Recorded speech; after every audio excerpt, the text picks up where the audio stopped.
Chinnigul o'ziga xos chiroy va hidga ega. O'simlik yallig'lanishga, viruslarga qarshi, antiseptik, tonusni oshiruvchi ta'sirga ega bo'lib, tibbiyotda keng qo'llaniladi. Chinnigul barglari va ildizdagi efir moylari tarkibidagi fitonsitlar zararkunanda hasharotlarni haydaydi. Tuproqni nematoda gijjalardan va boshqa zararkunandalardan tozalaydi. Yerning korroziyalanishga qarshi ta'sir ko'rsatib, unumdorligini oshiradi. Patogen mikroorganizmlar o'sishini to'xtatadi. Zamburug'larga qarshi ta'siri ham isbotlangan. Chinnigul tarkibidagi alkaloidlar bakteriyalarni o'ldiradi, gijjalarga qarshi ta'sir ko'rsatadi. Chinnigul guli yangi uzilgan yoki quritilgan holda ovqatga ziravor sifatida ishlatilganda barcha mikroelementlari va foydali moddalarni saqlab qoladi.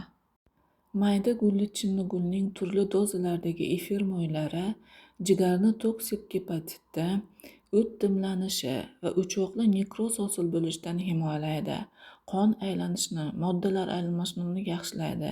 Gepatoprotektiv ta'sir ko'rsatadi, ya'ni jigar o'zini tiklashga yordam beradi. Chinnigulning efir moylari kuchli asab tajangligini bo'shashtiruvchi ta'sirga ega, tinchlantiradi va og'riqlarni qoldiradi. Xalq tabobatida chinnigul abdominal, quloq, tish, teri, oshqozon, mushak og'riqlari va asab muammolarida qo'llaniladi. Chinnigulning suvdagi quyuq tindirmasi siydik tosh kasalligida siydik haydovchi vosita sifatida, ter haydovchi, gijja haydovchi vosita sifatida, efir moylari esa nevrozlar, sistitlar, uretritda, siydik tutilishda va gijja kasalligida qo'llaniladi. O'simlik nafas yo'llaridan balg'am ko'chishini osonlashtiradi, shishlarni kamaytiradi. Chinnigul gullaridagi karotinoidlar va lutein yallig'lanishga qarshi ta'sirga ega bo'lib, katarakta bilan kasallanish xavfini pasaytiradi, ko'z o'tkirligini tiklaydi.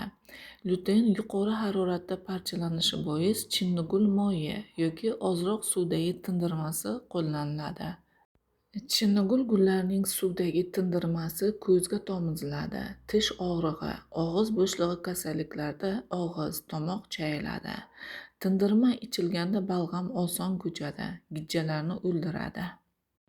Chinnigul gullarining yog'dagi tindirmasi teri kasalliklari, psoriaz, miyra dermitlar, vitiligo va boshqalarda sirtga qo'llaniladi.